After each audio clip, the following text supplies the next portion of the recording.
DSP Shravan Kumar మాట్లాడుతూ కైకలూరు నియోజకవర్గంలో 5 పిల్లలు మార్పిడి జరిగినట్లు ఐసీడీఎస్ అధికారులు గుర్తించారని, వీటిలో 3 బంధుత్వాల మధ్య మార్పిడి జరిగినట్లు గుర్తించామని తెలిపారు.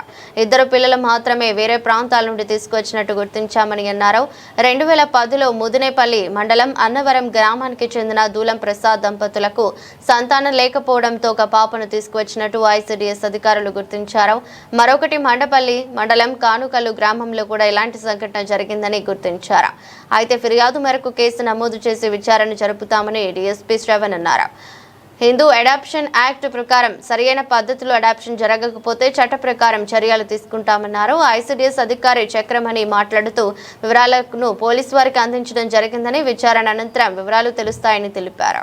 కైకలూరు కాన్స్టిట్యున్సీలోని ఇతర ప్రాంతాల్లో ఉన్న వాళ్ళని ఏమైనా గుర్తించడం? కైకలూరు కాన్స్టిట్యున్సీతో పాటు ఇతర ప్రాంతాల నుంచి కూడా, అంటే ఇక్కడ నుంచి ఎవరికైతే పిల్లలు కావాల్సి వస్తే వాళ్ళు ఒకరి ద్వారా మాట్లాడుకుంటూ అది వేరే ప్రాంతాల వాళ్ళని కూడా పాకింది. సార్, ఓవరాల్గా మొత్తంగా ఇప్పుడు ఎంతమంది పిల్లల్ని ఇలా చేసినట్టు గుర్తించారు సార్? అంటే ఇప్పుడు ఒకటేమో సుమారు 13 సంవత్సరాల కిందట తీసుకున్నారు ఒక పాపని, ఒక పాపనేమో 5 సంవత్సరాల కింద తీసుకున్నారు, ఇంకో పాపను కూడా 4 సంవత్సరాల కింద తీసుకున్నారు. అవి బంధువుల మధ్య జరిగినటువంటి ట్రాన్సాక్షన్స్. అదేవిధంగా ఇప్పుడు 2 పిల్లల్ని మాత్రం బయట నుంచి తీసుకొచ్చారు. వాళ్ళు బయలాజికల్ పేరెంట్స్ ఐడెంటిఫై అయ్యారు. అన్నవరం గ్రామంలో దూలం ప్రసాదరావు దంపతులకు ఆ బిడ్డ అదే ఆ కేసులోనే ఐసీడీఎస్ వాళ్ళు వచ్చింది, దాని మీద రిపోర్ట్ ఇచ్చారు. దాని మీద మేము ఎఫ్ఐఆర్ కట్టి దాని మీద దర్యాప్తు చేస్తాం. ఆ దూలం ప్రసాద్ గారు వారి యొక్క సతీమణి పిల్లల కోసం లేకపోతే 2010లో మ్యారేజ్ అవుతుంది, వాళ్ళు కావాలని తర్వాత కూడా అవ్వకపోతే దాని మీద మేము ఈ కథనం ప్రకారం ఐసీడీఎస్ వాళ్ళు ఐడెంటిఫై చేశారు ఆ అమ్మాయి యొక్క సస్పెక్షన్ మేనర్. దాంతో వాళ్ళు ఇచ్చినటువంటి రిపోర్ట్ మీద దర్యాప్తు చేస్తాం. సార్, ప్రస్తుతం ఐసీడీఎస్ వాళ్ళు రిపోర్ట్ ఇచ్చారా సార్? ఎవరన్నా బాధితులు ఎవరన్నా మిమ్మల్ని ఆశ్రయించడం జరిగింది? బాధితులు ఎవరు ఆశించలేదు, కేవలం ఐసీడీఎస్ మనకు వచ్చిన కథనం మేరకు ఐసీడీఎస్ వాళ్ళు ఇచ్చారన్నది తేలింది మనం. సార్, మరి ఇప్పుడు దీన్ని ఏ కోణంలో చూస్తారు సార్? బాధితులు ఫిర్యాదు చేయకుండా ఐసీడీఎస్ ఫిర్యాదు? అలాగది ఇది చట్టం. ఎవరైనా కనుక చిన్నపిల్లల్ని ప్రాపర్గా అడాప్షన్ తీసుకోకపోతే హిందూ అడాప్షన్ యాక్ట్ అని ఒకటి ఉంటుంది, దాని ప్రకారం నేరం అవుతుంది. అలానే junior justice care and protection act ప్రకారం కూడా నేరం అవుతుంది. ఐపీసీలో కూడా నేరం అవుతుంది. ఇప్పటి వరకు మా పిల్లలు పోయారని ఎప్పుడైనా కంప్లైంట్ వచ్చింది సార్ పోలీస్ స్టేషన్? ఇప్పటివరకు ఈ చిన్నపిల్లలు పోయారని అయితే పోయారని లేదు. ఒకటి మనకి మోక్షిత్ అని చెప్పి చిన్న బాబు మన ముదినేపల్లి పోలీస్ స్టేషన్లో మిస్ అయినట్టు వాళ్ళు రిపోర్ట్ ఇచ్చారు. దాని మీద దర్యాప్తు చేస్తాం. ఎక్కడ దొరకలేదు ఆ బాబు గురించి కూడా మేము ఎంక్వైరీ చేస్తాం. అది జరిగి సుమారుగా ఒక 2 months అయింది.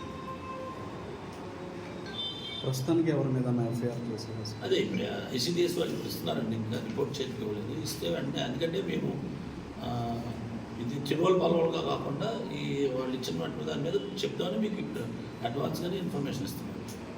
అంటే ఎవరి మీద ఎఫ్ఐఆర్ వాళ్ళు ఇప్పుడు రిపోర్ట్ ఇస్తారు. ఎవరైతే ఈ పాప ఉందో, ఎవరు ఆ పిల్లని ఎలా తీసుకొచ్చారు ఏంటంటే వాళ్ళు స్టేట్మెంట్స్ రికార్డ్ చేస్తారు. వాళ్ళని మేము ఎంక్వైరీ చేసుకుని ఎవరైతే ఫిర్యాదు ఇస్తారో వాళ్ళని ఎంక్వైరీ చేసి తద్వారా ఎవరైతే ఉన్నారో ముద్దాలందరినీ మేము కేసుకుంటాం. మేడం, మీరు ఎవరినైనా గుర్తించడం జరిగిందా మేడం? ఎవరన్నా నిందితుల్ని ఎవరి మీద ఫిర్యాదు చేయాలనుకున్నారు? మీరు గుర్తించిన అంశాలు ఏమైనా తెలుపగలరా? సార్ చెప్పినట్టు పర్టికులర్ మా అంగన్వాడీస్లో ఎవరు అంటే గర్భవతి కాకుండా చర్యలను తెచ్చుకుని రిజిస్ట్రేషన్ చేసుకున్నారనే కోణంలో చేశాము. ఆ కోణంలో చూసుకుని డీటెయిల్గా వెళ్ళేసరికి ఒక ఫ్యామిలీ ఐడెంటిఫై అయింది. ఒక వాళ్ళకి కూడా మ్యారేజ్ అయ్యి ఐవీఎఫ్ అని ఫెయిల్ అయ్యి అదర్ ఇంపార్టెన్సీ మెడికల్ టెర్మినాలజీలో ఉన్న ప్రాబ్లమ్స్ వల్ల ఎవరైనా తెలిసిన వాళ్ళు ఉంటే పెంచుకుంటాము అనే వర్షంలో తెలిసిన వాళ్ళందరికీ చెప్పుకున్నారు. అలా వాళ్ళ ట్రెడిషనల్గా రకరకాల టెంపుల్స్కి అది వెళ్తున్న క్రమంలో వాళ్ళకి పరిచయమైన దగ్గర బంధువుల ద్వారా తెలిసిన వాళ్ళ ద్వారా చైన్లో ఎక్కడో బేబీ ఉంది తీసుకోండి అని చెప్పేసి వారికి తెచ్చిచ్చారు. అందులో ఎంతమంది ఇన్వాల్వ్ అయ్యారు ఏంటనేది కూడా ఆవిడకి తెలియదు. అందుకోసం మేము కంప్లైంట్ ఇచ్చాము. వేసుకొని కంప్లైంట్ పోలీస్ వారు ఎంక్వైరీ చేసిన తర్వాత మరి వివరాలు తెలుస్తాం. ఇంట్లో నగదు లావాదేవీలు ఏమైనా జరిగినాయి?